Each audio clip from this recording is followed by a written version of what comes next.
2022년 3월 7일 월요일 하나님께서 이 새벽 우리에게 주시는 말씀은 레위기 5장 14절에서 6장 7절입니다. 오늘 본문은 여러 제사 중 속건제를 기록하고 있는 본문으로서 하나님께서 모세를 통하여 속건제의 내용을 상세하게 알려주고 계신 본문입니다. 오늘 본문을 한번 보시겠습니다. 14절에서 16절입니다. 주님께서 모세에게 말씀하셨다. 누구든지 주에게 거룩한 제물을 바치는데 어느 하나라도 성실하지 못하여 실수로 죄를 저지르면 그는 주에게 바칠 속건 제물로 가축대에서 흠 없는 숫양 한 마리를 가져와야 한다. 성소의 세겔 표준에 따르면 속건 제물의 값이 은 몇 세겔이 되는지는 네가 정하여 주어라. 그는 거룩한 제물을 소홀히 다루었으므로 그것을 보상하여야 한다. 그러려면 그는 자기가 바쳐야 할 것의 5분의 1을 보태어 그것을 제사장에게로 가져가야 한다.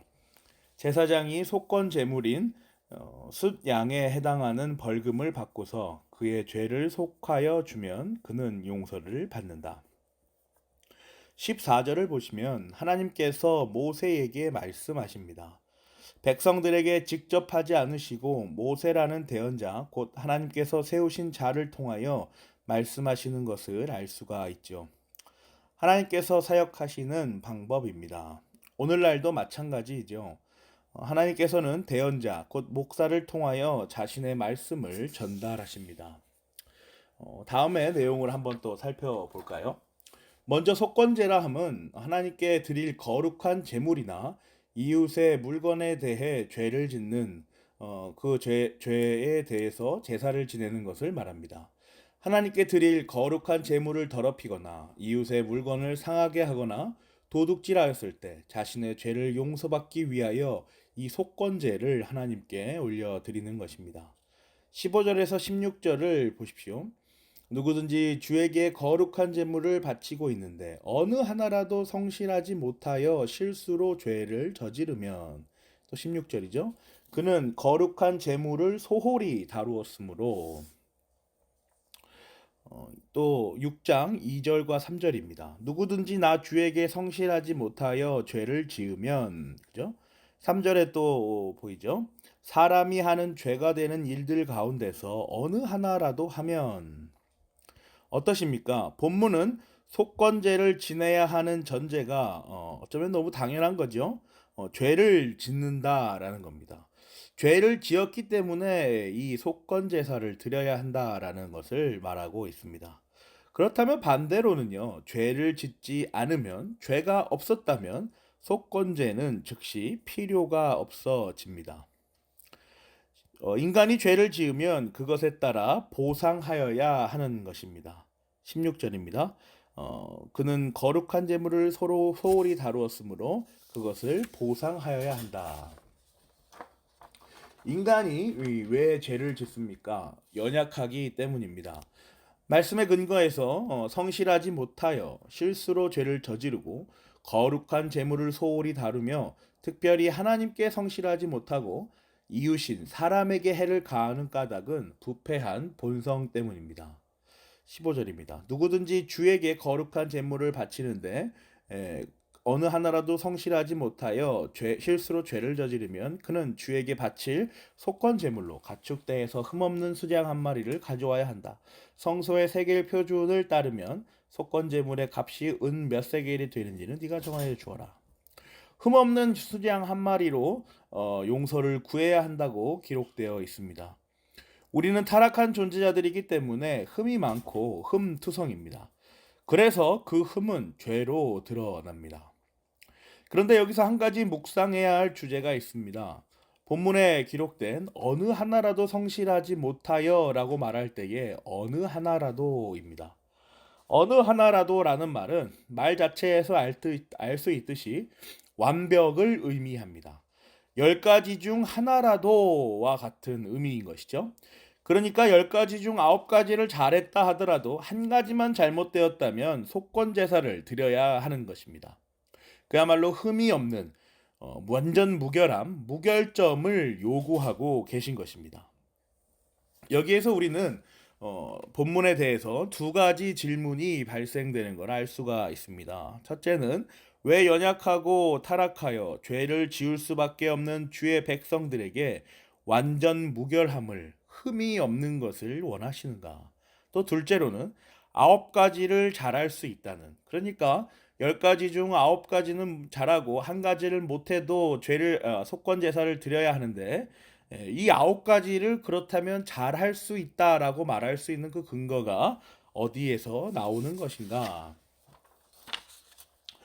사실 이 두 질문은 하나의 정답을 염두에 두고 나서야 할 수 있는 질문입니다. 바로 예수 그리스도입니다. 생각해 보십시오. 하나님께서 모세를 통하여 말씀하시고자 하는 대상이 누구입니까? 그들만이 가지고 있는 고유한 특징이 무엇입니까? 바로 하나님께서 이집트 땅에서 건져내신 하나님께서 택하신 백성이요, 하나님께서 인도하시는 백성이다라는 것이죠. 그 백성들에게 하나님께서는 이와 같은 각종 제사를 명령하고 계신 것입니다. 그들에게 이와 같이 잔인해 보이고 억지와도 같아 보이는 명령을 하신 까닭은 아담과 하와에게도 동일하게 일어났으며 성경 도처에 기록되어 있는 것입니다. 바로 그것이 하나님의 공의와 자비입니다. 공의로서 심판하시고 아담과 하와를 에덴 동산에서 내쫓아내셨지만 자비로서 그들에게 다원시 복음을 전해주시고 가죽옷을 입히셔서 언약을 세워주셨습니다. 즉 예수 그리스도를 보이신 것입니다. 오늘 본문도 마찬가지입니다. 아담과 하와에게처럼 하나님께서는 자신이 직접 택하신 백성들에게 이렇게 요구하십니다. 완전하라. 레위기 11장 44절에서 45절은 이 완전하라라는 이 요구를 이렇게 기록합니다. 나는 주 너희의 하나님이다. 그러므로 너희는 몸을 구별하여 바쳐서 거룩한 사람이 되어야 한다. 내가 거룩하니 너희도 거룩하게 되어야 한다. 땅에 기어다니는 어떤 길짐승 때문에 너희가 자신을 부정하게 하여서는 안 된다. 나는 너희 하나님이 되려고 너희를 이집트 땅에서 데리고 나온 주다. 내가 거룩하니 너희도 거룩하게 되어야 한다. 하나님이 거룩하시니 하나님께서 택하신 너희 곧 백성도 거룩하여야 한다라고 교훈하십니다. 그러므로 하나님께서는 하나님 자신에 근거하여서 자신의 절대적이며 영원하며 거룩하고 지극히 선하신 존재의 속성에 근거하여서 우리로 하여금 그를 따라오라라고 교훈하고 계신 것입니다. 그러니까 우리가 완전해야 한다라는 것의 그 근거가 하나님의 영원하심과 거룩하심과 완전하신 그 속성에 근거하여서 거기에 뿌리를 받고 있다라는 말씀을 하고 계신 것이죠. 하나님의 존재에 대한 설명 다음으로 이제 실천적인 측면으로 넘어가 봅시다. 두 번째 질문이죠. 그런데 어떻게 완전하여질 수 있습니까? 죄를 지을 수밖에 없는 존재자들이 어떻게 도대체 무슨 수로 10가지 중 9가지를 잘할 수 있느냐라는 것이죠. 죄를 지을 수밖에 없는 존재에서 어떻게 죄를 짓지 않을 수도 있는 존재로 전환되느냐 하는 것입니다. 그 열쇠가 바로 예수 그리스도가 가지고 있는 것이죠. 성부 하나님께서 작정하신 그 일을 실현시키시기 위하여 예수 그리스도를 땅에 보내십니다. 그 예수 그리스도께서는 그 전환을 위한 사역을 실행하시죠. 그리고 성령 하나님께서는 그 전환을 이루어내시는 그 사역을 부르심의 사역을 하고 계신 것입니다. 죄를 지을 수밖에 없는 존재에서 죄를 짓지 않을 수도 있는 존재로의 전환, 이 전환의 사역 앞에 삼위일체 하나님의 작정과 십자가 사역과 부르심의 그 유효한 실행이 같이 붙어 있는 것이죠. 예수 그리스도의 사역으로 말미암아 우리는 새롭게 전환될 수 있습니다. 죄를 알지도 못하신 분께서 죄를 담당하시고 의를 알지도 못하는 우리에게 의를 입히시어 의롭다 여겨 주십니다. 의롭다 여겨 주심의 사역 덕택에 우리는 하나님과 화평을 이루며 죄를 짓지 않을 수도 있게 된 것입니다. 그래서 성령 하나님의 도우심으로 말미암아 우리는 10가지 중 9가지는 그 성령 하나님의 은혜로 말미암아 우리는 죄를 짓지 않고 할 수도 있을 그런 존재가 된 것이죠. 이제는 죄가 무엇인지를 알게 된 것입니다. 이게 바로 복음의 능력입니다. 성령 하나님의 사역의 능력이죠. 비록 예수 그리스도께서 오시기 전인 성육신 전인 구약 시대이지만 하나님께서는 이 제사의 명령을 통하여서 지속적으로 장차 육신으로 임하실 그리스도의 사역을 밝히고 계십니다. 이것이 바로 속건 제사이다. 그는 주를 거역하였으니 이 일에 책임을 져야 한다. 19절의 말씀, 이 19절의 말씀에 기록된 이 책임을 그리스도께서 담당하신 것입니다. 사랑하는 고향제일교회 성도 여러분, 오늘 본문은 오늘날 우리에게 어떠한 교훈을 전달해 줍니까? 오늘 본문은 크게 두 단락으로 구성되어 있습니다. 레위기 5장 14절에서 19절과 레위기 6장 1절에서 7절이 바로 그 두 단락이죠. 앞서 있는 부분 5장 14절에서 19절은 하나님의 거룩한 제물을 말하고 있으며 6장 1절에서 7절은 이웃의 물건을 말하고 있습니다. 하나님과 이웃을 함께 말하고 있는 것입니다. 특별히 6장 2절을 주목하여 보십시오. 누구든지 나 주에게 성실하지 못하여 죄를 지으면 곧 이웃이 맡긴 물건이나 담보물을 속이거나 도둑질을 하거나 이웃의 것을 강제로 빼앗거나 나 주에게 성실하지 못하여 죄를 지으면 이라는 구절 다음에 이를 상세하게 풀어주는 구문이 등장합니다. 무엇입니까? 이웃이 맡긴 물건이나 담보물을 속이거나와 같은 등등 이웃과 관련된 물건에 대한 내용입니다. 다시 말하면 하나님께 성실하지 못하여 죄를 짓는 것 안에는 이웃에게 해를 가하는 일도 포함되어 있다라는 말씀입니다. 예수 그리스도께서 가장 으뜸 가는 계명이 무엇이냐라는 바리새인들의 그 악한 질문에 답하시는 것을 한번 보십시오. 마태복음 22장 36절에서 40절이죠. 선생님, 율법 가운데 어느 계명이 중요합니까? 예수께서 그에게 말씀하셨다. 네 마음을 다하고 네 목숨을 다하고 네 뜻을 다하여 주 너의 하나님을 사랑하라 하였으니 이것이 가장 중요하고 으뜸 가는 계명이다. 둘째 계명도 이것과 같은데 내 이웃을 내 몸과 같이 사랑하여라 한 것이다. 이 두 계명에 온 율법과 예언서의 본뜻이 달려 있다. 오늘 본문은 예수 그리스도의 흠이 없고 완전하시며 죄의 책임을 지시는 사역의 드러나는 동시에 하나님 사랑과 이웃 사랑을 함께 교훈하고 있습니다. 그리스도 예수의 사역과 하나님과 이웃을 사랑하라는 말씀을 통해 우리에게 주시는 교훈은 무엇입니까? 오늘 본문에 지속적으로 반복적으로 기록되고 있는 성실입니다. 15절이죠. 누구든지 주에게 거룩한 제물을 바치는데 어느 하나라도 성실하지 못하여, 그죠? 또 6장 2절입니다. 누구든지 나 주에게 성실하지 못하여 죄를 지으면, 바로 여기서 말하는 이 성실이 훗날 영육신하여 나타나실 예수 그리스도의 성실입니다. 우리는 늘 실수를 하며 늘 죄를 반복적으로 지으며 살아가지요. 즉 본문에서 말하는 것처럼 성실하지 못한 사람들입니다. 그러나 이러한 우리의 불성실함을 자신의 사역으로 충족시켜 주시는 그리스도의 성실은 어떠합니까? 그의 성실하심은 영원하시며 완전하시며 흠이 없으시고 실수가 없으신 그러한 성실입니다. 그러므로 그의 사역은 충만한 사역이며 충분한 사역인 것입니다. 어떠십니까, 여러분? 그래, 우리는 어차피 완전하게 다 해낼 수 없으니, 완벽하게 만들어갈 수 없으니 그냥 여기까지만 해야겠다. 이것도 우리가 최선을 다한 것이 아니냐라는 이러한 합리화로 우리의 신앙과 우리의 삶을 판단하고 선을 그어버릴 것입니까?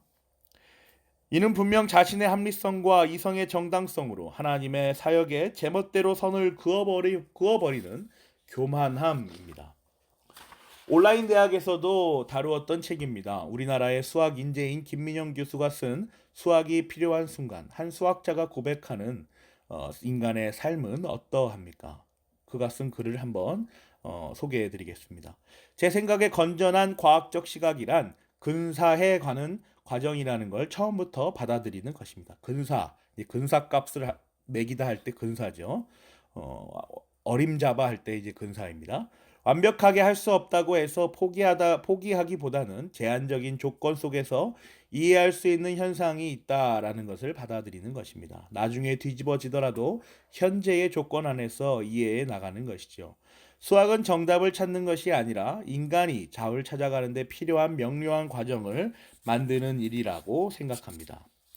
수학자가 바라본 인간의 삶의 모습은 완벽할 수 없다는 것을 인정하면서도 끊임없이 근사값을 향하여 달려가는 모습입니다. 정답이 중요하다라는 것이 아니라 그 과정에 의미가 있다라고 말하는 것이죠. 우리는 완전하지 않은 존재자들입니다. 그러한 까닭에 우리는 스스로는 결코 정답을 만들어낼 수 없습니다. 그러나 진리신 예수 그리스도와 연합된 이상 우리는 그 정답으로 나아갈 수 있습니다. 정답, 진리이신 예수 그리스도와 연합된 까닭입니다. 그래서 예수 그리스도의 성실하심은 겸손으로 확장되어 나아갑니다. 그리스도의 성실하심은 겸손을 함축하고 있는 것이죠.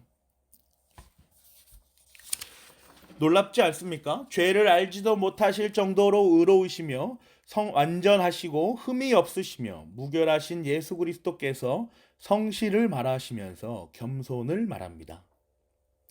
레위기 본문에서 한결같이 하나님 사랑과 이웃 사랑을 언급하는 까닭이 바로 이 지점입니다. 하나님의 성실하심을 묵상하여 볼 때 그 겸손과 함께 이해할 수 없다면 예수 그리스도께서 그 낮아지신 그 사역과 함께 이해할 수 있다면 이웃과의 관계에 대해서도 성실과 겸손의 맥락으로 이해할 수 있어야 하는 것입니다. 이것이 바로 오늘 본문에서 오늘을 사는 우리에게 교훈하여 주는 바입니다. 제사를 드릴 수밖에 없을 정도로 무능한 우리에게 완전을 요구하시는 하나님, 그리고 이에 대한 책임을 지시며 하나님의 공의를 완전히 이루신 흠이 없으신 예수 그리스도, 그의 성실하신 사역을 따라 밟아 나아가는 택함 받은 백성인 우리 성도들. 이 맥락 안에 그리스도의 성실하심과 지상으로의 낮아지심, 그 겸손이 자리하고 있는 것입니다. 저와 여러분이 그리스도의 이 사역을 쫓아 성실과 겸손으로 하나님과 이웃과 사랑의 열매를 맺기를 간절히 기도합니다. 아멘.